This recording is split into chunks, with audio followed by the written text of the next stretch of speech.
In the dim glow of a forgotten theatre, a marionette's strings twitch with malice, ensnaring victims in a web of calculated vengeance. Shadows dance like ghosts as the puppeteer's hand orchestrates death from afar. Will the great detective unravel the threads before they claim another soul? Welcome to The Puppeteer's Revenge: Strings of Death, a Hercule Poirot mystery. Grab a cup of tea, take a seat, and let the suspense pull you in. If you're hooked on this tale, subscribe to our channel. Your support means a lot to us. Chapter 1. The curtain rises on shadows. The fog clung to the cobblestone streets of London like a shroud, muffling the distant chime of Big Ben as it struck midnight. In the heart of the West End, where the glamour of theatre lights usually pierce the night, an eerie silence had fallen over the Grand Marionette Theatre. It was here, amid the velvet seats and gilded balconies, that the first thread of the mystery unravelled. Hercule Poirot, the renowned Belgian detective with his impeccably waxed moustache and piercing grey eyes, stepped out of his chauffeured car, his polished shoes clicking against the damp pavement. He had been summoned by an urgent telegram from Inspector Japp of Scotland Yard, a man whose gruff demeanour hid a grudging respect for Poirot's little grey cells. The message was cryptic. Murder at the puppet show. Victim strung up like a marionette. Need your expertise immediately. Poirot adjusted his overcoat against the chill, his mind already whirring like the gears of a finely tuned clock. He had always found the theatre fascinating, a place where illusions became reality, and reality could dissolve into artifice. But tonight, the stage held no applause, only the grim tableau of death. As he entered the theatre's ornate foyer, the air thick with the scent of aged wood and faded perfume, Japp greeted him with a nod. "Poirot, glad you could make it. This one's a real puzzle. Victim's name is Victor Langford, owner of this place. Found him in his private box, hanging from strings like one of his own puppets. No signs of struggle, no forced entry. Looks like suicide at first glance, but something's off." Leading Poirot up a spiral staircase adorned with posters of past performances, elaborate marionette shows depicting fairy tales twisted into dark fantasies, Japp continued in a low voice. "Langford was a master puppeteer, trained in Prague, they say. Made a fortune reviving old puppetry arts here in London, but he had enemies. Rivals in the theatre world, jilted performers, even whispers of blackmail. His shows were unconventional. Themes of revenge, control, puppets coming to life to punish their masters. Eerie stuff." They reached the private box overlooking the stage, where the crime scene buzzed with uniformed officers and the flash of photographers' bulbs. Poirot's eyes narrowed as he took in the sight. Victor Langford's body, dressed in a tailored tuxedo, suspended from the ceiling by thin, almost invisible wires that glinted under the spotlights. His face was frozen in a rictus of terror, eyes wide as if staring at some unseen horror. The strings were attached to his wrists, ankles and neck, manipulated in a way that suggested he had been posed mid-dance, like a marionette in eternal performance. Below, on the stage, a set of abandoned puppets lay scattered, their wooden faces carved with exaggerated expressions of glee and malice. "Mon Dieu," Poirot murmured, circling the scene with deliberate steps. He examined the strings closely. Fine silk threads, strong yet delicate, the kind used in professional puppetry. No knots were visible. Instead, they were looped through small hooks embedded in the box's ornate moulding, as if part of the theatre's original design. "This is no suicide, Inspector. Observe the precision. The victim could not have arranged this himself without assistance. And look, the strings are cut at varying lengths, suggesting they were pulled from below, perhaps from the stage. It is a murder most theatrical, designed to send a message." Japp scratched his head. "Message? What kind?" "Langford was alone in the box during the intermission of tonight's show. Witnesses say he excused himself from a meeting with his troupe. The audience was out in the lobby, sipping champagne. No one heard a thing. Poirot knelt to inspect a small puddle on the floor beneath the body, a spilled glass of red wine, its stains spreading like blood. Nearby, a crumpled note lay half hidden under a seat. With gloved hands, he unfolded it. The strings you pulled on others now pull on you. Revenge is a puppet's play. The handwriting was elegant, almost artistic, with flourishes that mimicked the curves of puppet limbs. "Ah, the plot thickens," Poirot said, his voice laced with intrigue. "This note, it is not a suicide confession, but a taunt from the killer. We must speak to the witnesses at once." The first to be interviewed was Elena Voss, Langford's leading puppeteer and rumoured lover, a striking woman in her 30s with raven hair pinned in a severe bun and eyes shadowed by fatigue. She sat in the green room backstage, clutching a porcelain puppet doll as if for comfort. "Victor was brilliant," she said, her voice trembling. "But he had a dark side. He controlled everyone like his marionettes, directors, actors, even me. Last week, he fired his old partner Marcus Hale after a heated argument. Marcus swore revenge, said Victor had stolen his designs and ruined his career." Poirot leaned forward, his gaze steady. "Mademoiselle Voss, tell me about the show tonight. What was the theme?" She hesitated, then whispered, "Strings of Fate. It's about a puppeteer who discovers his creations can control him." Victor added new elements, real wires that could lift performers slightly, blending puppetry with live action. He said it would revolutionize the art, but during rehearsal, one string snapped, nearly injuring a stagehand. Victor laughed it off, called it the thrill of danger. Next, Poirot questioned the stage manager, a burly man named Harold Finch, who mopped his brow nervously. "I locked the theatre doors myself after the audience left for intermission. Only the troupe had access, but I did see a shadow moving near the catwalks above the stage. Thought it was just the wind rattling the rigging." As the interviews continued, Poirot pieced together a web of motives. Marcus Hale, the fired partner, had been seen lurking outside the theatre earlier that evening, his face twisted in anger. There was also Lydia Thorne, a former star puppeteer whom Langford had blackmailed into retirement after discovering her affair with a rival producer. And then the mysterious benefactor who had funded Langford's latest production anonymously, only to withdraw support days before the premiere. By dawn, as the first light filtered through the theatre's stained glass windows, Poirot stood alone on the stage, surrounded by the silent puppets. He picked one up, a wooden figure with a sinister grin, its strings dangling loosely. "The puppeteer becomes the puppet," he mused aloud. "But who holds the crossbar now? This is only the opening act, mes amis. The true strings of death are yet to be revealed." With that, the chapter fades on Poirot's determined expression, leaving us eager for the next twist in this tangled tale. Chapter 2. The Phantom in the Wings.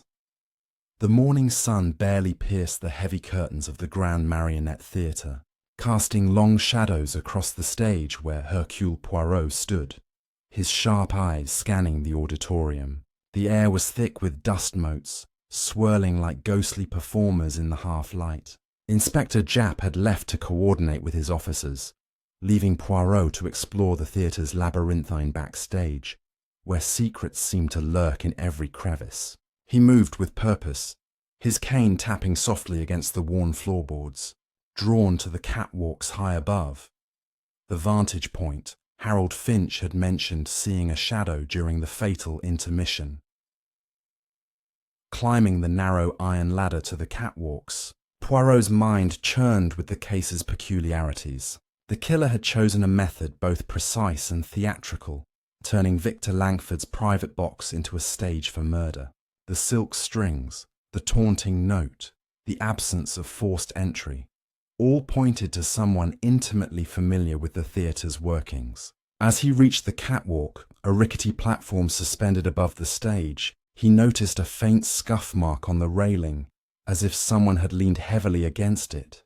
Nearby, a single silk thread, identical to those used on Langford, lay caught in a splintered beam, glinting faintly. Poirot pocketed it, his lips curling into a thoughtful smile. A clue, perhaps, left by a careless hand, he murmured. Descending to the backstage area, Poirot entered the prop room, a cluttered space filled with wooden puppets, their painted faces frozen in exaggerated joy or sorrow. Shelves overflowed with coils of string, miniature costumes, and crossbars used to control marionettes. Among them he found a ledger, its pages detailing the theatre's inventory. One entry caught his eye: a shipment of rare check silk strings, ordered specifically for the new show, Strings of Fate. The order was signed by Elena Voss, but a scribbled note in the margin, in different handwriting, read, "Check authenticity. Marcus suspects tampering." Poirot's brow furrowed. Marcus Hale, the disgraced former partner, had been mentioned again. Could his grudge have driven him to sabotage and murder? His investigation led him to the dressing rooms, where he found Lydia Thorne, the retired puppeteer, sorting through a trunk of old costumes. Her hands trembled as she folded a velvet cloak, her face pale under the harsh light of a bare bulb. "Monsieur Poirot," she said, startled, "I didn't expect you here." Her voice carried a trace of defiance, but her eyes darted nervously. Poirot, ever polite, bowed slightly.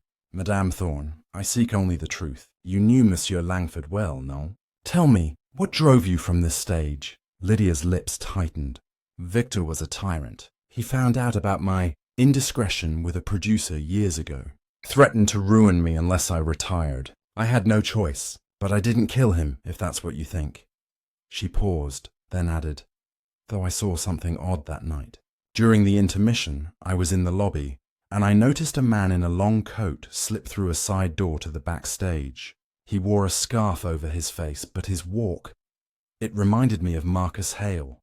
Poirot's interest sharpened, but before he could press further, a crash echoed from the stage. Rushing out, he found a heavy spotlight toppled over, its glass shattered across the floorboards. Harold Finch stood nearby, his face ashen. "It just fell, Monsieur Poirot. I was checking the rigging and it came loose." Poirot examined the spotlight's mount, noting the clean cut on its securing bolt. "This was no accident," he said softly. "Someone wishes to disrupt our investigation, or worse." He turned his attention to the stage's trapdoor, a hidden panel used for dramatic entrances in the show. Lifting it revealed a narrow passage descending to the theatre's undercroft. A damp, cavernous space lined with old props and forgotten set pieces. The air smelled of mildew and something sharper, oil perhaps, or paint. A faint footprint in the dust led to a locked door marked "Storage." Forcing it open, Poirot discovered a small workshop, its table strewn with tools, wire cutters, and a spool of the same silk strings used in the murder. A photograph pinned to the wall showed Victor Langford and Marcus Hale in happier times, their arms around each other, smiling in front of a Prague puppet theatre. Someone had slashed Marcus's face with a knife. As Poirot pondered this discovery, a faint creak sounded from the shadows. He spun around, but no one was there. Yet the air felt heavier, as if the theatre itself were watching. He returned to the stage, where Eleanor Voss now stood, rehearsing with a puppet whose carved face mirrored Langford's. "You find anything, monsieur?" she asked, her tone guarded. Poirot smiled enigmatically. "Only threads, mademoiselle, but they are beginning to weave a pattern." The chapter closes with Poirot standing centre stage, the empty auditorium stretching before him like a silent jury. The killer was close, he could sense it, but the next act of this deadly performance was yet to unfold, and the puppeteer's strings remained taut with secrets. Chapter 3. Whispers from the undercroft. Hercule Poirot emerged from the undercroft's dim confines, brushing dust from his immaculate suit as he ascended back to the stage level. The theatre's hush felt oppressive now, broken only by the distant murmur of police officers cataloguing evidence. He had pocketed the slashed photograph from the workshop, its implications gnawing at him like an unsolved riddle. Marcus Hale's name kept surfacing, a spectre from Langford's past, and Poirot resolved to track him down. But first, He needed to delve deeper into the anonymous benefactor who had withdrawn funding so abruptly. Could financial ruin have pushed someone to murder? Summoning Inspector Japp via a quick note to an officer, Poirot requested access to Langford's financial records, which had been seized from his office. While waiting, he wandered into the orchestra pit, a sunken area below the stage apron, where musicians would accompany the puppet shows with haunting melodies. There, amid stacks of sheet music yellowed with age, he found a discarded program from Strings of Fate. Flipping through it, he noted a dedication to our silent partner whose vision pulls the strings. No name was given, but a faint watermark on the paper resembled a crest. A stylized hand holding puppet controls, perhaps a clue to the benefactor's identity. Japp arrived, clutching a leather-bound ledger under his arm. "Here you are, Poirot." Langford's books. He was in debt up to his eyeballs. Loans from shady lenders. Payments to performers that bounced. But this anonymous chap poured in thousands, then pulled out last minute. Left a note. The show must not go on. Your manipulations end here. Poirot's eyes gleamed. Manipulations? The same theme as the murder note. We must find this person. Have your men traced the funds? As they pored over the ledger in Langford's opulent office, adorned with marionette masks on the walls, a pattern emerged. Deposits came through a Swiss bank, untraceable at first glance, but one entry listed a courier service in Soho. "I'll send a constable to inquire," Japp said, but Poirot waved him off. "Non, Inspecteur, I shall go myself. The personal touch reveals much." Leaving the theatre, Poirot hailed a taxi to Soho, the bustling district alive with artists and eccentrics, even in the midday haze. The courier office was a nondescript shopfront, its window displaying faded posters of exotic locales. Inside, a bespectacled clerk named Mr. Wilkins greeted him warily. "Can't discuss clients, sir. Confidentiality." Poirot, with his disarming charm, produced a card and mentioned Scotland Yard's involvement. Reluctantly, Wilkins checked his records. The packages for Mr. Langford came from a P.O. box in Camden. No name, paid in cash, but the last one, well, the sender seemed agitated. Tall fellow, scarred hand, like from an old burn, muttered something about cutting the cords forever. A scarred hand. Poirot filed that away, thanking the clerk before stepping out into the street. Camden was his next stop, a vibrant area of markets and canals, but his journey was interrupted by a sudden downpour. Ducking into a nearby cafe, he ordered a tisane to steady his thoughts. As he sipped, a newspaper on the table caught his eye. A review of Langford's latest show, penned by a critic named Reginald Voss. Elena's brother, perhaps. The article was scathing, accusing Langford of plagiarism from Marcus Hale's designs. "Intriguing," Poirot whispered. Family ties could knot the motive tighter. Arriving in Camden as the rain eased, Poirot located the P.O. box office, a cramped postal depot smelling of ink and paper. The attendant, a stout woman with a no-nonsense air, confirmed the box was rented anonymously, but surveillance logs showed a man matching Wilkins' description, accessing it repeatedly. He always wore gloves, except once. Saw that nasty scar on his right hand. Looked like a puppeteer's injury from tight strings or hot wax. Poirot nodded, the pieces aligning. Puppetry accidents were common. Could this be Marcus Hale hiding his identity? Returning to the theatre by late afternoon, Poirot found the place abuzz. Eleanor Voss was arguing with Harold Finch near the stage door, her voice sharp. "You let him in, didn't you?" "Marcus was here yesterday." Finch denied it vehemently, but Poirot interrupted smoothly. "Mademoiselle, monsieur, calm yourselves. I have questions about Reginald Voss. Your brother, I presume." Elena paled. "Yes, but he has nothing to do with this. Reggie reviewed Victor's shows harshly because he believed Victor stole ideas from Marcus, who was Reggie's mentor once." Poirot pressed on, revealing the scarred hand detail. Elena gasped. "Marcus burned his hand years ago in Prague, during a fire at a workshop. He blamed Victor for it, Said Victor sabotaged the equipment out of jealousy. The revelation hung heavy. Poirot decided it was time to confront Hale. Japp's officers had located him in a dingy flat in East London, and together they set off as evening fell. Hale's residence was a cluttered attic, puppets dangling from the ceiling like macabre decorations. Marcus himself answered the door, a gaunt man in his 50s with wild hair and a scarred right hand he didn't bother to hide. "Poirot, I've been expecting you," he said with a bitter laugh. "Victor's dead and you think I did it. Well, he deserved it. Stole my life's work, left me penniless. But I didn't kill him. I was at a pub across town during the show with witnesses." Poirot observed Hale closely, noting the fresh cuts on his fingers, as if from handling wires. "Then explain your presence near the theatre, Monsieur Hale, and the slashed photo in the Undercroft workshop, your face marred by a blade." Hale's eyes widened. "I haven't been there in months. Someone's framing me." He produced an alibi slip from the pub, time-stamped during the intermission. Japp verified it quickly via telephone, confirming Hale's story. As they left, Poirot felt a chill. If not Hale, then who? Back at the theatre, night had deepened, and a new clue awaited.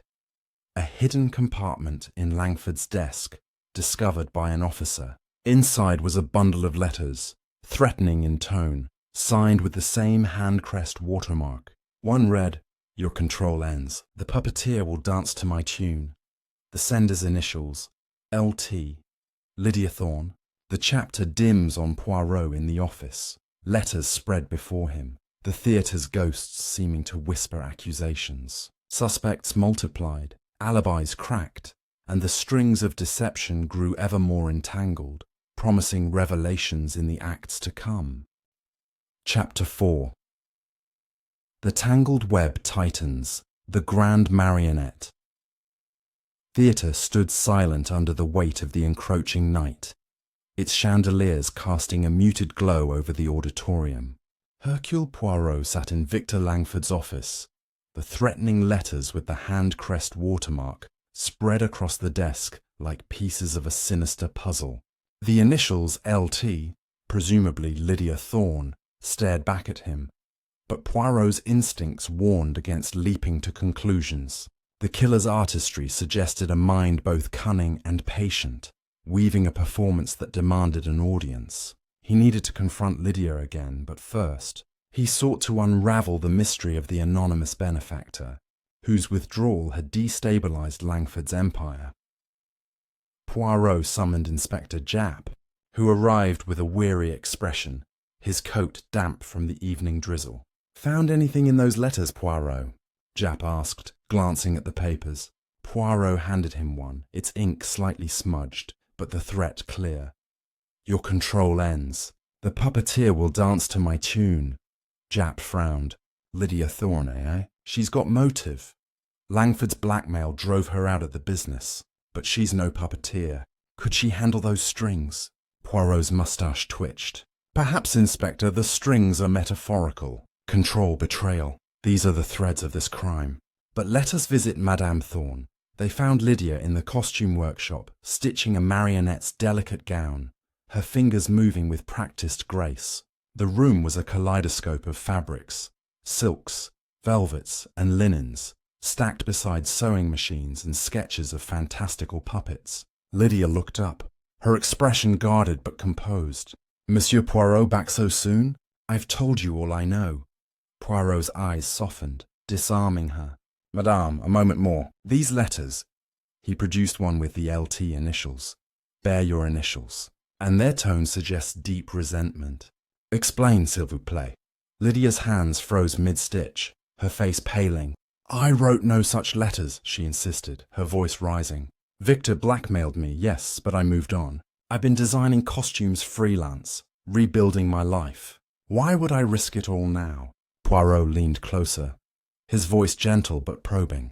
"Then why do these bear your mark? And this crest, a hand with puppet controls? You know it, no?" Lydia hesitated, then nodded. "It's the emblem of the Order of the Puppeteer, a guild Victor and Marcus belonged to in Prague.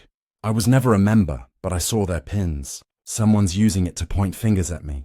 The revelation intrigued Poirot. A guild emblem suggested a deeper network, perhaps a conspiracy rooted in Langford's past. He thanked Lydia and stepped outside to the theatre's rear alley, where the air was sharp with the scent of wet stone and refuse. There, he noticed a glint in the shadows. A discarded cigarette case, engraved with the same hand crest. Inside was a single cigarette, its tip stained with a faint trace of lipstick. Curieux, Poirot murmured, pocketing it. The clue hinted at a woman's involvement, but whose? Back inside, Poirot sought out Elena Voss, whose rehearsal schedule kept her tethered to the stage. She was adjusting a marionette's strings, her movements precise but tense. Mademoiselle Voss, Poirot began, you spoke of your brother, Reginald, and his mentor, Marcus Hale. Tell me more of this order of the Puppeteer. Eleanor's hands faltered, the puppet jerking awkwardly. It's an old guild from Prague, she said. Victor and Marcus joined years ago. They learned secret techniques, strings that could bear heavy weights, mechanisms for lifelike movement. But the order had rules. Victor broke them by commercializing their methods, turning sacred art into spectacle. Marcus was furious. He said the order would never forgive Victor. Poirot's mind raced. Could the order itself be orchestrating revenge? He pressed further. And the benefactor who funded Strings of Fate, do you know them? Eleanor shook her head. Victor kept that secret, but I overheard him on the phone, arguing about money. He mentioned a name, Clara. No surname, just Clara. He sounded afraid. Clara. A new thread in the web. Poirot returned to Jap, who had been interrogating the stage crew. Any luck with that courier service in Soho? Jap asked. Poirot shared the scarred hand detail and the Camden P.O. box, then added the cigarette case. Jap whistled. Lipstick, eh? Could be Elena, Lydia, or this Clara. I'll have the case dusted for prints. Poirot nodded, but his thoughts were elsewhere. The theatre's layout gnawed at him. The catwalks, trapdoors, and hidden passages suggested the killer knew every inch of the building. He decided to revisit the stage, where the scattered puppets from the night of the murder still lay. Picking up one, a female figure with a painted smirk, he noticed its strings were frayed, unlike the pristine ones used on Langford. Beneath it, half buried in sawdust, was a tiny brass key, no larger than a thumbnail. It bore no markings, but its size suggested it unlocked something delicate. A jewelry box, perhaps, or a hidden compartment. Poirot slipped it into his pocket, his instincts humming. The theatre hides its secrets well, he said softly, but not from Hercule Poirot. As night deepened, Poirot and Jap met in the foyer to strategize. Jap reported that the cigarette case's prints were smudged, offering no clear lead. But the Soho courier had provided a new detail. The scarred hand man had mentioned a meeting at a nearby pub, the Black Marionette, on the night of the murder. That's where Hale claimed he was, Jap noted. His alibi holds, but maybe he wasn't alone. Poirot agreed. We must visit this pub, Inspector, and we must find Clara. Her name is a whisper, but it carries weight. Before leaving, Poirot paused at the theatre's entrance, gazing at the Grand Marquis. The words Strings of Fate loomed in gold letters, a mocking reminder of the killer's game. Someone was pulling strings, manipulating suspects and clues like a master puppeteer. Was it Marcus seeking vengeance? Lydia, framed or guilty? Or Clara, the shadowy benefactor with unknown motives? The key in his pocket felt heavier, a promise of answers yet to come. The chapter fades on Poirot stepping into the misty London night, the pub's name echoing in his mind. The Black Marionette awaited, and with it, the next act of this deadly drama. Chapter 5. Shadows at the Black Marionette. The London fog thickened as Hercule Poirot and Inspector Jap approached the Black Marionette, a dimly lit pub tucked in a narrow alley near the theatre district. Its weathered sign depicted a sinister puppet dangling from strings, swaying in the damp breeze. The name Clara echoed in Poirot's mind, a thread he was determined to follow, alongside the mysterious brass key now nestled in his waistcoat pocket. The pub promised answers, or at least a glimpse into the night of Victor Langford's murder. Poirot's polished shoes crunched on the gritty pavement as he entered, his senses alert to the smoky air and the low hum of conversation. Inside, the pub was a haven for theatre folk, actors, stagehands, and critics nursing pints under flickering gas lamps. The walls were adorned with old playbills, some featuring Langford's marionette shows, their vibrant colours faded with time. Poirot scanned the room, noting a group of patrons huddled in a corner, their whispers halting as they noticed the detective's distinctive silhouette. Jap, less subtle, flashed his badge at the barman, a wiry man with a scar across his cheek. "We're here about Victor Langford," Jap said. "Heard a man with a scarred hand was in here the night he died. Know anything?" The barman, wiping a glass with a rag, shrugged. "Lots of folks come through. Scarred hand? Might have been Marcus Hale. He's a regular, drowning his sorrows since Langford cut him out. Was here that night, sure, but left before closing. Said he had a score to settle." Poirot's eyes narrowed. Hale's alibi had held, but this score suggested more than a casual grudge. He produced the cigarette case with the handcrest emblem. "This was found near the theatre. Does it belong to anyone here?" The barman squinted, then pointed to a woman at the far end of the bar, her auburn hair catching the lamplight. "That's Clara Dunham's. She's a theatre patron. Funds shows sometimes. Always carries that case. Family heirloom, she says." Poirot's pulse quickened. Clara, the name from Eleanor's overheard conversation. He approached her, bowing slightly. "Madame Dunham, I am Hercule Poirot. May we speak of Victor Langford?" Clara, in her 40s with sharp green eyes and a poised demeanour, set down her glass of sherry. "I heard he's dead. Tragic, but not surprising. Victor had a knack for making enemies." Her voice was cool, but her fingers tightened around the cigarette case as Poirot held it up. "You dropped this near the theatre," he said, "and you funded Strings of Fate only to withdraw support. Why?" Clara's smile was thin. "Business, monsieur. Victor's debts were mounting, and his shows grew unsettling. I cut my losses. As for the case, I must have lost it during a visit." Poirot sensed evasion, but pressed gently. "And the Order of the Puppeteer. This crest suggests a connection." Clara's expression hardened. "I know of it. My late husband was a member, a puppeteer in Prague. Victor betrayed their code, profiting off their secrets. I invested in him to honour my husband's memory, but I regretted it." She excused herself abruptly, leaving Poirot with more questions than answers. Outside, Jap lit a cigarette, frowning. She's hiding something, but her story checks out. She was at a gala across town during the murder. Got witnesses? Poirot nodded, his thoughts on the brass key. It didn't fit Clara's cigarette case, but perhaps another lock in the theatre. They returned to the Grand Marionette, where the stage was being cleared for a police sweep. Poirot, ignoring the bustle, slipped into Langford's private box where the murder had occurred. He examined the hooks embedded in the moulding, where the silk strings had been looped. One hook was looser than the others, and with a gentle twist, it revealed a hidden panel. Behind it was a small lockbox, its latch matching the brass key's size. Heart racing, Poirot inserted the key. It fit perfectly. Inside was a single item, a miniature puppet, no larger than a hand, carved to resemble Langford himself. Its strings were tied in a noose around its neck, and a note was pinned to its chest. "The master becomes the marionette." The handwriting matched the earlier threats, but the paper bore no crest. Poirot's mind whirled. This was personal, a taunt meant for Langford to find before his death. He summoned Elena Voss, who was backstage adjusting a set piece. Showing her the puppet, he asked, "Mademoiselle, have you seen this before?" Elena's face drained of colour. "It's from Victor's private collection. He kept it locked away. Said it was a gift from a mentor in Prague. I thought it was lost." Her voice wavered, and Poirot sensed fear. Who had access to his box?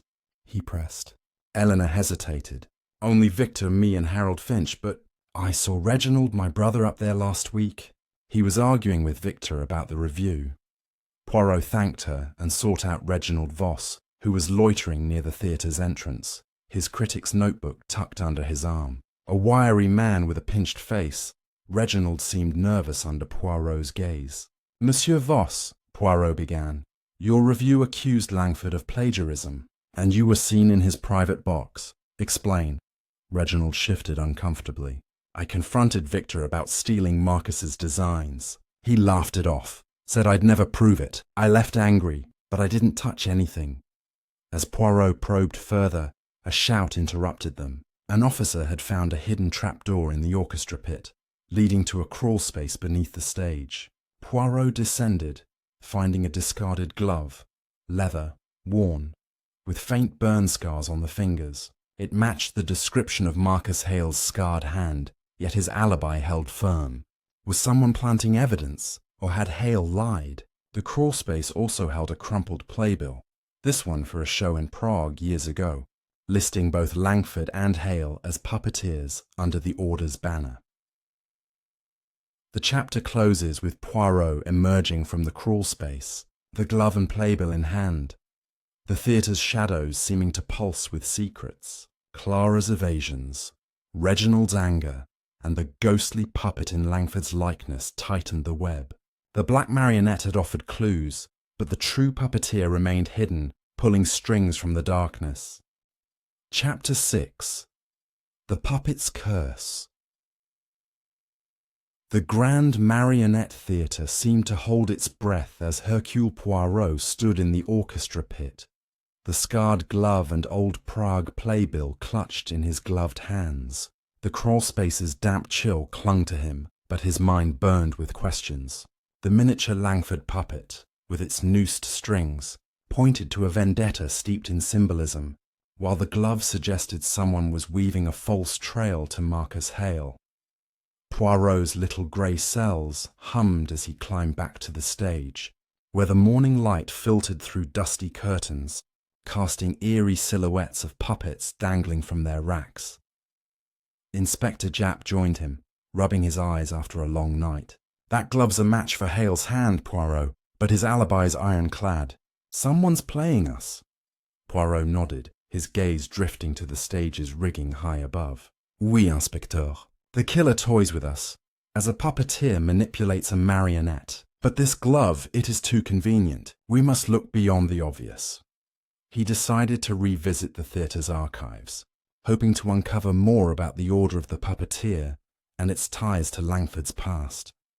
The archive room, tucked behind the prop storage, was a cramped vault of yellow documents and faded photographs. Poirot sifted through files, finding a dossier on the Order, a secretive guild founded in Prague centuries ago, known for its mastery of puppetry and rigid code of loyalty. One document, a letter from a guild elder dated 10 years prior, accused Langford of betraying their secrets by selling patented string mechanisms to a rival theatre in Vienna. The letter ended with a chilling warning. Those who cut the sacred strings will find themselves bound by them. Poirot's moustache twitched. Could the Order itself be enacting retribution? Among the papers, he found a photograph of a younger Langford, Marcus Hale, and a third man, all wearing guild pins with the hand crest emblem. The third man, labelled Yannick Novak, had a stern face and a visible burn scar on his right hand. Poirot's pulse quickened. Another scarred hand, like the man seen at the courier service and pub. Was Novak the mysterious Clara's husband, or perhaps a forgotten player in this drama? He pocketed a copy of the photo, determined to trace Novak's whereabouts. Leaving the archives, Poirot sought out Harold Finch, the stage manager, who was repairing a broken set piece near the wings. Finch's hands were calloused, but unscarred, ruling him out as the mystery figure. Monsieur Finch, Poirot said, producing the Prague playbill. Do you know Yannick Novak? Finch's hammer paused mid-swing. Heard of him. Old Puppeteer worked with Victor and Marcus in Prague, disappeared after a workshop fire. Some said he died, others that he fled to avoid debts. Victor never spoke of him. The mention of the fire piqued Poirot's interest. He recalled Eleanor's story of Marcus blaming Langford for a similar incident. Could Novak be the key? Poirot decided to confront Clara Dunham again. Suspecting her connection to the order ran deeper than she admitted. He found her in the theatre's lobby, reviewing contracts with a lawyerly air. "Madame Dunham," he began, showing her the photograph. "This man, Yannick Novak. Your husband, perhaps." Clara's composure faltered, her fingers brushing the cigarette case.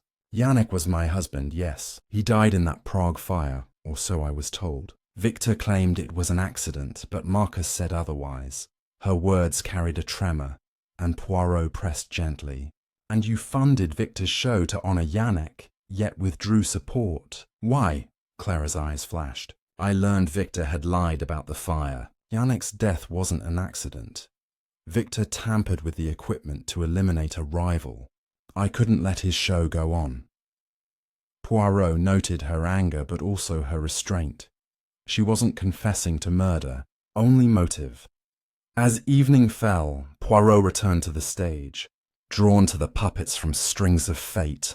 One, a female figure with a crown, had eyes painted with uncanny realism. On impulse, he examined its base, finding a hidden compartment. Inside was a tiny scroll, its script in Czech.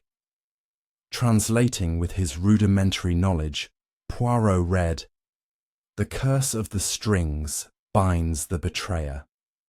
It was signed with the order's crest. A chill ran through him. This puppet was no prop but a message, perhaps placed by Novak, or someone invoking his name. Suddenly, a creak echoed from the catwalks above. Poirot looked up, catching a glimpse of a figure darting into the shadows. "Who is there?" he called, but only silence answered. Jap, alerted by the shout, joined him, and they climbed to the catwalks, finding a single clue. A broken puppet string, freshly cut, lying beside a trapdoor leading to the roof. "Someone's watching us," Jap muttered. Poirot agreed, his mind racing. Was it Novak, alive and vengeful, or another player, masquerading as a ghost? The chapter fades on Poirot standing on the catwalk, the theatre's vast emptiness below him. The curse of the strings loomed larger, tying Langford's death to a past fire and a guild's unforgiving code. With Novak's shadow emerging and Clara's secrets unraveling, the stage was set for a confrontation, as the puppeteer's deadly performance neared its climax. Chapter 7. The Ghost in the Machine, the Grand Marionette. Theatre's catwalks creaked under Hercule Poirot's careful steps as he stood in the dim heights, the broken puppet string in his gloved hand glinting faintly under a flickering spotlight. The shadow he'd glimpsed moments ago had vanished through the trapdoor to the roof, leaving only the whisper of movement in the stale air. Inspector Jap, panting from the climb, gripped the railing, his face a mix of frustration and unease. "Whoever that was, they're quick," he grumbled. "This place is a maze, trapdoors, passages, and now the roof. We're chasing a phantom." Poirot's eyes gleamed with resolve. "Non, Inspecteur. A phantom leaves no strings. This is a flesh-and-blood puppeteer, and we are close to their stage." Descending from the catwalks, Poirot's mind churned over the Czech scroll's ominous words. "The curse of the strings binds the betrayer." The order of the puppeteer's shadow loomed larger, with Yannick Novak's name tying the past to the present. Was Novak truly dead, as Clara claimed, or had he survived the Prague fire to exact revenge? The theatre's secrets seemed woven into its very structure, and Poirot resolved to explore its hidden corners further. He led Jap to the roof via the trapdoor, a rusted hatch that groaned as they pushed it open. The London skyline sprawled before them, shrouded in mist, the theatre's weathered gargoyles glaring like silent sentinels. On the roof, they found a small pile of debris, cigarette butts, a torn ticket stub from Strings of Fate, and a fragment of silk string. Identical to those used in Langford's murder. Poirot knelt, examining the ticket stub. Its date was from a week prior, a rehearsal night, and it bore a faint smudge of oil, as if handled by someone working with machinery. "Curieux," he murmured. "This suggests our shadow is no stranger to the theatre's workings. Perhaps a stagehand, or someone with access to the rigging." Japp nodded, pocketing the stub for analysis. "I'll have my men sweep the roof for prints, but this fog won't help." Back inside, Poirot directed their search to the theatre's mechanical room, a cavernous basement housing the pulleys and winches that controlled the stage's elaborate sets. The air was thick with the scent of grease and metal, and the hum of old machinery vibrated through the floor. Amid the tangle of cables and gears, Poirot spotted a workbench cluttered with tools, screwdrivers, pliers, and a pair of wire cutters with traces of silk fibre caught in their blades. Nearby, a blueprint of the theatre's rigging system lay folded, annotated in a precise hand. "Adjust tension for box 3, Langford's private box, where he was found strung up." "This is no coincidence," Poirot said, tracing the blueprint's lines. "The killer used the theatre's own mechanisms to hoist Monsieur Langford. Only someone with technical skill could manage this." Japp scratched his chin. "Harold Finch knows these systems inside out. But he's been cooperative. Too cooperative, maybe." Poirot's thoughts flickered to Finch's nervous demeanour and the shadow on the catwalks. Was the stage manager hiding more than he let on? They sought Finch in the stage wings, where he was calibrating a pulley for the next show, his hands slick with oil. "Monsieur Finch," Poirot began, holding up the wire cutters. "These were found in the mechanical room, with silk fibres matching the murder weapon. And this blueprint, your work?" Finch's face reddened, but he shook his head. "I maintain the rigging, yes, but I didn't touch those cutters. Anyone could have used them. Stagehands, crew, even performers.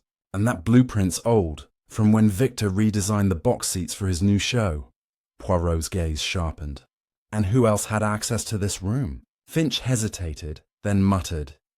"Elena Voss was down here last week, checking the winches for her puppets. And I saw Reginald Voss poking around, said he was researching for a new article. Didn't think much of it." The mention of Reginald again tightened the web. Poirot thanked Finch and turned to Japp. "We must speak to Monsieur Voss once more.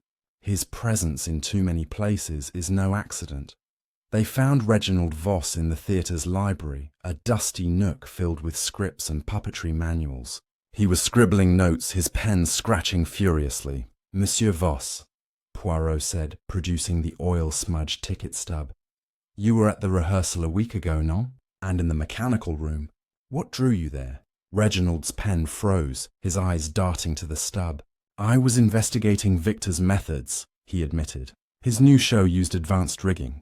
Stolen from Marcus Hale's designs, I'm sure. I wanted proof for my next review." "But I didn't touch anything." Poirot noted the defensiveness in his tone. "And Yannick Novak? You knew him through Marcus, oui?" Reginald nodded slowly. Yannick was Marcus's mentor. After the Prague fire, Marcus said Victor sabotaged it to ruin Yannick. I never met him, but Marcus kept his old sketches, designs for puppets that could move like humans. Victor used them without credit. The revelation deepened Poirot's suspicions.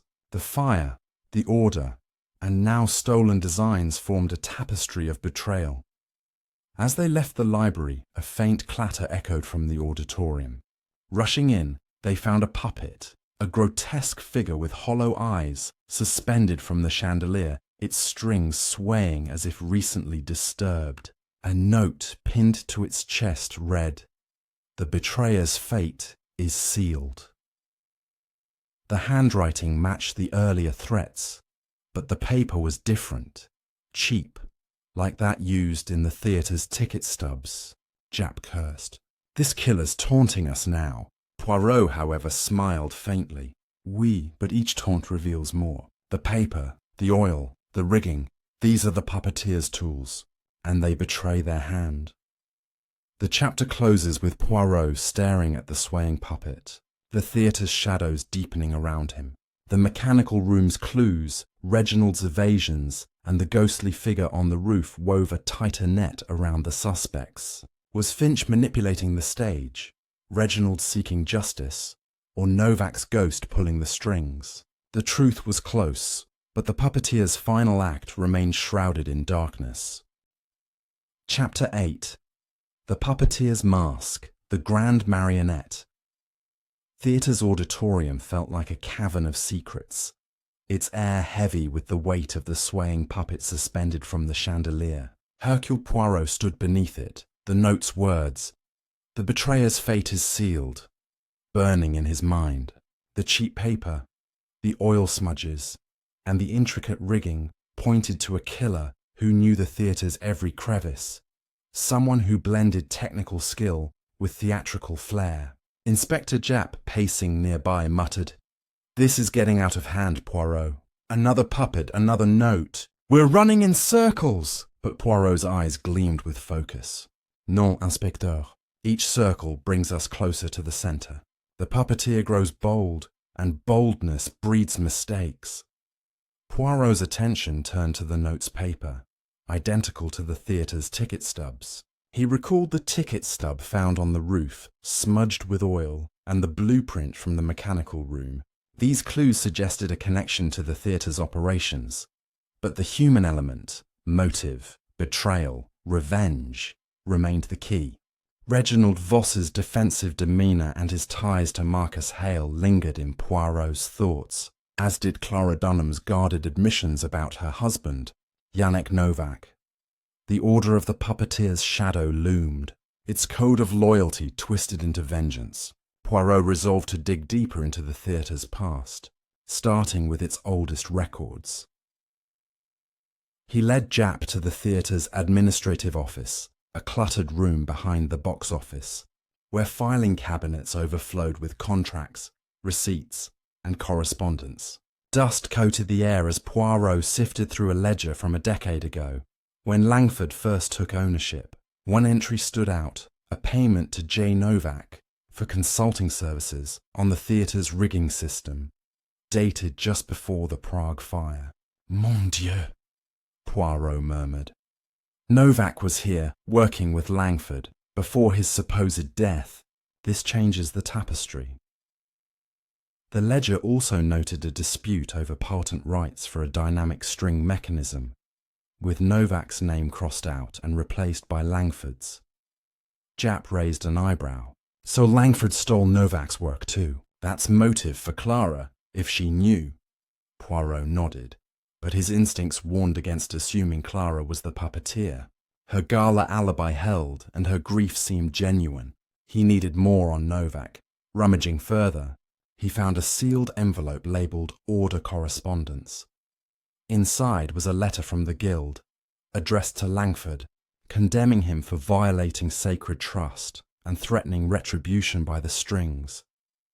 The letter was signed by an elder named Karel Vitek, with a postscript, "Yannick's legacy will not be forgotten." Poirot's pulse quickened. Karel Vitek was a new name, a potential link to the Order's vengeance. Leaving the office, Poirot sought out Elena Voss, who was in the prop room, meticulously painting a puppet's face, her brush strokes steady despite the tension in her shoulders. "Mademoiselle Voss," Poirot said, producing the ledger entry. "You knew of Yannick Novak's work here, oui? And this Karel Vitek?" Eleanor's brush paused, paint dripping onto the table. "Karel was the Order's leader in Prague," she said softly. "He trained Victor, Marcus, and Yannick. After the fire, he vanished. Some said he returned to Bohemia, others that he swore to punish Victor. I never met him, but Victor feared him. Said Karel could make puppets move like ghosts." Her words painted a chilling picture, but Poirot pressed further. "And your brother, Reginald, his research into Victor's plagiarism. Did he contact Karel?" Eleanor's eyes widened. "Reginald was obsessed with exposing Victor. He wrote to Prague, trying to find Order members. I begged him to stop. He was stirring up old grudges. But he said the truth was worth the risk." Poirot noted her fear, wondering if Reginald's zeal had drawn the killer's attention.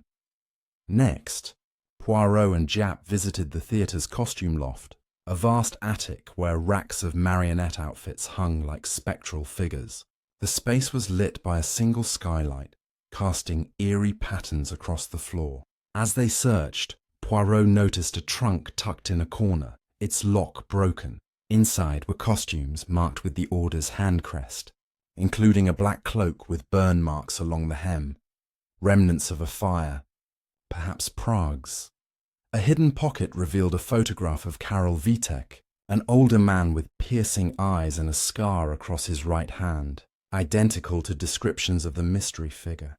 "Vitek is alive," Poirot whispered, "and he walks among us." A sudden thud startled them. A mannequin dressed as a puppeteer had toppled, its wooden face staring blankly. Attached to its strings was a fresh note. "The mask falls when the strings are cut." The handwriting matched the previous threats, but the paper was now embossed with the Order's crest, a bold escalation. Jap cursed under his breath. "This Vitek, he's taunting us, leaving clues like breadcrumbs." Poirot's smile was grim. "Oui, but he underestimates Hercule Poirot. The mask will fall, indeed."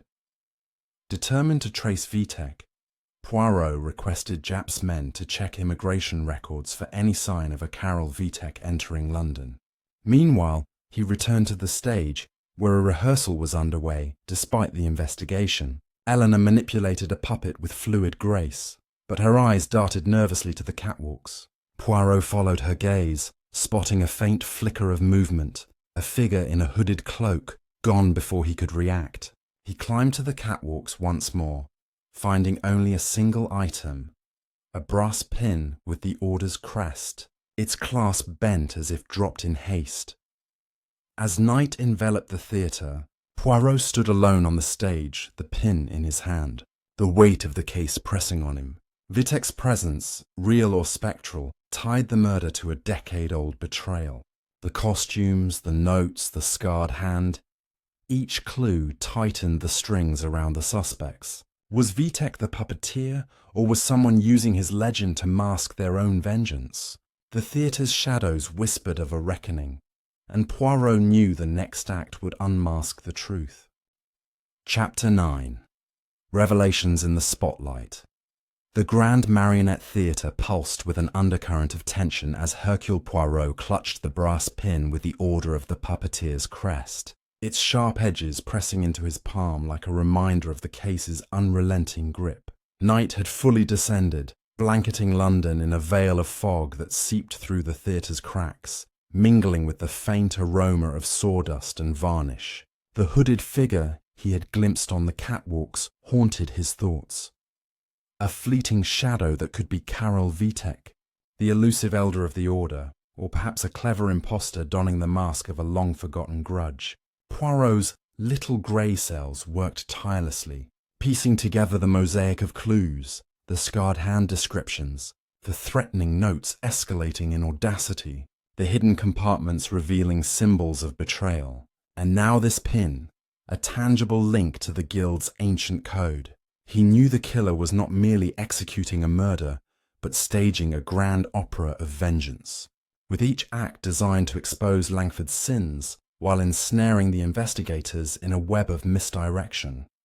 Inspector Jap, ever the pragmatic foil to Poirot's cerebral approach, leaned against a stage pillar, his hat tilted back as he lit a cigarette, the flame briefly illuminating his furrowed brow. "That pin could be anyone's, Poirot," he said, exhaling a plume of smoke that curled toward the rafters. "We've got Vitek's name popping up everywhere, but no proof he's even in the country. My men's immigration check came back empty. No record of a Karel Vitek crossing borders in the last decade. He might as well be a ghost." Poirot's moustache quivered in a subtle smile, his eyes reflecting the dim stage lights. "Ah, but ghosts do not drop pins, Inspector. Nor do they tamper with rigging or plant notes. This Vitek, if alive, has allies or disguises. We must summon all suspects for a gathering, here in the theatre where the drama began. The puppeteer thrives in shadows. Let us flood them with light." With Jap's reluctant agreement, arrangements were made for a midnight assembly in the auditorium. Officers stationed at the doors ensured no one could slip away, while Poirot orchestrated the seating like a director blocking a scene. Elena Voss in the front row, her hands clasped tightly in her lap. Reginald Voss beside her, his critic's notebook abandoned on the seat, his face a mask of uneasy anticipation. Lydia Thorne on the aisle, her posture rigid as she fidgeted with a lace handkerchief. Marcus Hale, summoned from his attic lair, slouched in the back with his scarred hand hidden in his pocket. Harold Finch near the stage, wiping sweat from his brow despite the chill. And Clara Dunham, elegant in a dark shawl, her green eyes scanning the room with calculated poise. The empty seats echoed the absence of Victor Langford, whose portrait hung on the wall like a judgmental spectator. Poirot took centre stage, his silhouette sharp under a single spotlight that cast elongated shadows across the velvet curtains. He adjusted his tie with deliberate calm, allowing the silence to build suspense, much like the intermission before Langford's fatal end. "Mesdames et messieurs," he began, his voice resonant and commanding, carrying to every corner of the hall. "We are assembled not for a performance, but for the unveiling of truth. Victor Langford was murdered not by chance, but by design, a theatrical execution mirroring his own art. Strung up like a marionette in his private box, with silk threads from Prague, a taunting note proclaiming revenge. This was no ordinary crime, it was a symphony of grudges, composed from the ashes of betrayal." He paced slowly, his cane tapping rhythmically against the floorboards, drawing eyes with each step. "Let us begin with the past, for it pulls the strings of the present. In Prague, years ago, Victor Langford, Marcus Hale, and Janek Novak shared a workshop under the tutelage of Karol Vitek, elder of the Order of the Puppeteer, a guild bound by secrets and loyalty. A fire erupted, claiming Novak's life, or so it seemed, but whispers suggest sabotage. Langford tampering with equipment to eliminate rivals, stealing designs for his own gain. "Monsieur Hale." Poirot turned sharply to Marcus, who shifted uncomfortably. "You bore the scars of that fire, both physical and emotional. You accused Langford of theft, swore revenge, yet your alibi at the Black Marionette holds firm. But alibis can be puppets too, manipulated from afar." Marcus's voice cracked as he protested. "I hated Victor, yes, he ruined me, but I didn't kill him. I'd have made him suffer longer, not end it quick." Poirot nodded, his gaze shifting to Clara.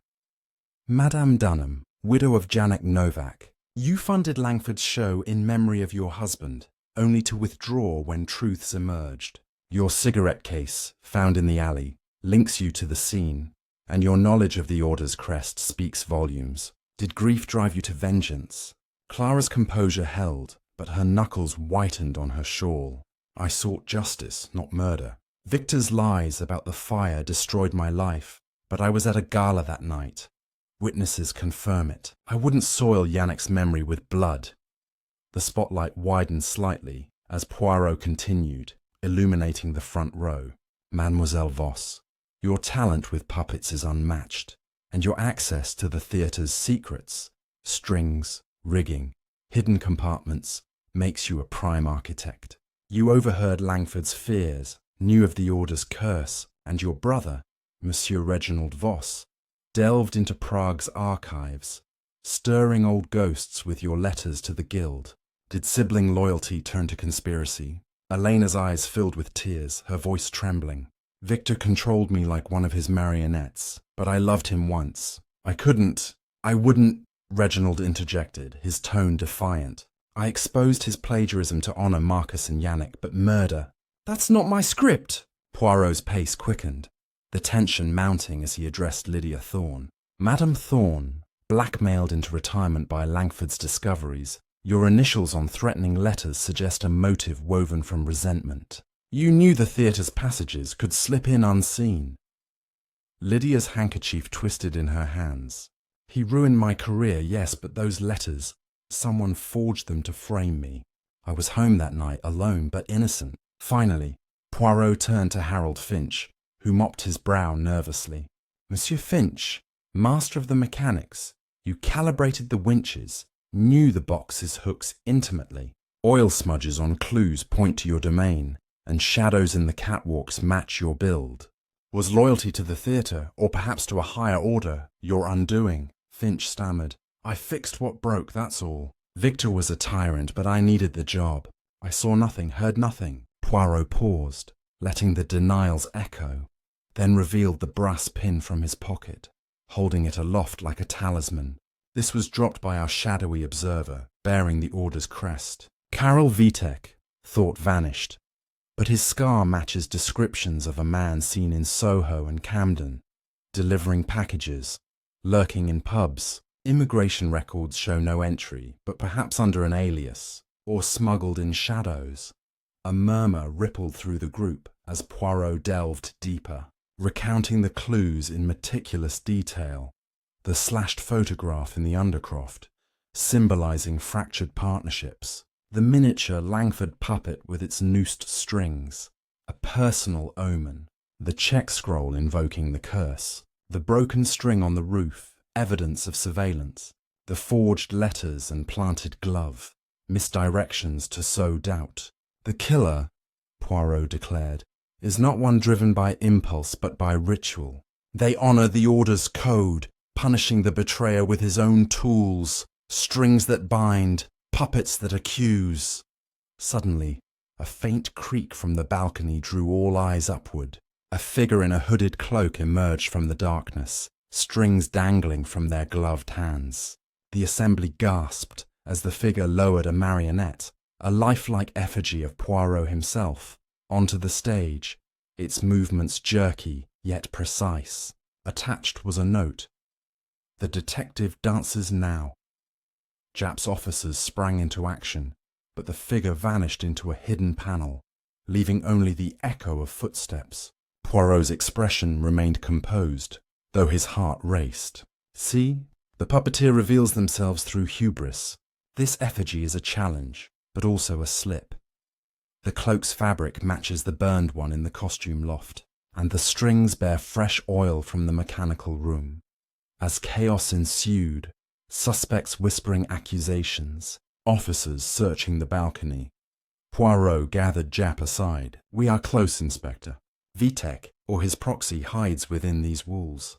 Tomorrow we set a trap, a faux performance of Strings of Fate with me as bait. The killer cannot resist the finale. Japp nodded grimly. Risky, but if it unmasks this ghost. The chapter dims on the auditorium, the effigy swaying gently under the spotlight, its painted eyes staring blankly at the suspects. Revelations had illuminated motives and alibis, but the puppeteer's mask clung stubbornly, promising a climactic confrontation where strings would snap and truths would fall. The theatre, alive with whispers of the past, awaited its denouement. Chapter 10. The final curtain falls.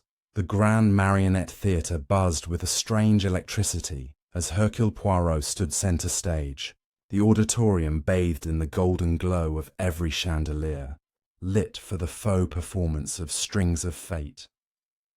The velvet seats were empty, save for the suspects: Eleanor Voss, Reginald Voss, Lydia Thorne, Marcus Hale, Harold Finch, and Clara Dunham, positioned strategically by Inspector Japp's officers, who guarded every exit. The air was thick with anticipation, the scent of polished wood and old velvet mingling with the faint tang of oil from the rigging above. Poirot had orchestrated this final act to lure the killer, the mysterious puppeteer who had taunted them with notes, strings, and effigies. The Poirot marionette, dropped from the balcony the previous night, now hung backstage, a silent challenge to the murderer's hubris. Tonight, Poirot had told Japp, we cut the strings of deception and unmasked the master. The stage was set with props from the original show, towering backdrops of twisted forests, puppets dangling from crossbars, and a spotlight trained on a single chair where Poirot would sit, bait for the trap. He wore his finest suit, his mustache impeccably waxed, exuding calm despite the danger. Jap, stationed in the wings with 2 officers, whispered, "You sure about this, Poirot?" "That cloaked figure's slippery as an eel." Poirot's eyes twinkled. "Oui, Inspecteur. The eel swims into our net tonight. Watch the catwalks, the trapdoors, every shadow. The puppeteer cannot resist their own finale." As the house lights dimmed, a haunting melody played from a phonograph, mimicking the show's eerie score. Poirot took his seat, facing the darkened auditorium, and began to speak, his voice carrying with theatrical precision. "Mesdames et messieurs, the play of death reaches its climax. Victor Langford, master puppeteer, was strung up in his box, a victim of his own betrayals. But who held the crossbar? Let us unravel the threads one by one until the truth dances before us." He began with Marcus Hale, slouched in the back row, his scarred hand visible. "Monsieur Hale, your grudge against Langford was deep. Stolen designs, a fire in Prague that marked you. Your alibi holds, yet clues like the scarred glove point to you. A frame, perhaps?" Marcus's jaw tightened. "I told you I was at the pub. Someone's using my past to pin this on me." Poirot nodded, shifting to Clara Dunham, whose cigarette case gleamed in her lap. "Madame Dunham, your husband, Yannick Novak, died in that fire, or so you believed. You funded Langford, then withdrew, enraged by his lies. Your crest, your presence near the theatre, suspicious, no?" Clara's voice was icy. "I mourned Yannick, but I didn't kill. My gala alibi is solid." Poirot turned to Lydia Thorne, her handkerchief shredded from nervous twisting. "Madame Thorne, Langford's blackmail forced you from the stage. Letters with your initials accuse you, but you claim forgery. True?" Lydia nodded, her voice barely a whisper. "I hated him, but I'm no murderer." Next, he addressed Harold Finch, sweating near the stage. "Monsieur Finch, your mastery of the rigging made Langford's death possible. Oil on clues, your presence in every shadowed corner. Too convenient," Finch stammered. "I just did my job. The theatre's my life. I'd never destroy it." Finally, Poirot's gaze settled on Elena and Reginald Voss. "Mademoiselle Voss, your skill with strings rivals Langford's, and your love for him turned bitter under his control. Monsieur Reginald, your crusade against his plagiarism stirred old ghosts, perhaps too many." Eleanor's eyes welled up. "I cared for Victor despite everything. I'd never harm him." Reginald snapped, "I wrote the truth, nothing more. No blood on my hands." Poirot stood, pacing slowly, his cane tapping a deliberate rhythm. "The clues tell a story. Silk strings from Prague, notes invoking the order of the puppeteer's curse, a scarred hand seen in shadows, a pin dropped in haste. The killer used the theatre's mechanisms, hooks, winches, trapdoors, to stage a spectacle of revenge. But one name binds all threads. Karel Vitek, elder of the order, mentor to Langford, Hale, and Novak. Thought vanished, yet his scar matches our mystery figure. Immigration records show no trace, but aliases are the puppeteer's art." A sudden creak from the catwalk silenced the room. All eyes turned upward as a cloaked figure emerged, manipulating a marionette that descended toward the stage. A grotesque figure of Langford, its strings glinting. The figure's voice, muffled but commanding, echoed, "The betrayer paid his price. The order's justice is done." Jap's officers surged toward the catwalks, but Poirot raised a hand, his voice cutting through the chaos. "Enough, Monsieur Vitek! Or should I say, Monsieur Reginald Voss?" The auditorium gasped as Poirot pointed to Reginald, who froze, his notebook slipping to the floor. "Oui, it is you who orchestrated this." The scarred hand was a guise, gloves with burn marks, planted to mimic Hale and Novak. "You wrote to the order, posing as a seeker of truth, but learned their secrets from Karel Vitek's letters, preserved in Prague. You forged Lydia's initials, used Clara's crest, and planted Marcus's glove, weaving a web to confuse. But your mistake was the notes, cheap theatre paper, smudged with oil from your late-night work in the mechanical room, where you adjusted the rigging to hoist Langford." Reginald's face twisted, his defiance crumbling. Victor stole everything. Marcus's designs, Yannick's life, my sister's spirit. I studied the Order's techniques, learned their strings could lift a man. I made him dance, like he made us all dance. Elena sobbed, clutching her brother's arm, but he shook her off, his voice rising. Karel Vitek was my guide. His letters taught me the curse. I honored him. Poirot stepped closer, his voice steady but piercing. You honored vengeance, not justice. You slipped into the box during intermission, drugged Langford's wine. Traces of sedative were found in the spilled glass, and strung him up with the theatre's winches. Your critic's eye for detail, ensuring a perfect tableau. The effigy of me was your final taunt, but the oil on the strings betrayed your hands. Japp's officers seized Reginald as he lunged for a trapdoor, his cloak falling to reveal a scarred glove, a prop to fuel the myth of Vitek. Clara wept, whispering, Yannick would have hated this. Marcus stared in shock, while Lydia and Finch exhaled in relief. Eleanor collapsed, murmuring apologies. Poirot addressed the group one last time. The theatre is a place of illusion, but truth cannot be masked forever. Reginald Voss, your strings are cut. As officers led Reginald away, the theatre seemed to sigh, its shadows lighter. Japp clapped Poirot's shoulder. You've done it again, old chap. How do you know? Poirot smiled faintly. The little grey cells, Inspector. They see the pattern where others see only strings. The curtain falls on the auditorium, the Langford puppet swaying gently, its strings slack. The case closed, but the echoes of betrayal lingered, a reminder of the puppeteer's deadly art. If you've enjoyed this tale of suspense, grab a cup of tea and subscribe to our channel. Your support means the world to us. Comment below with your thoughts and join us for the next mystery.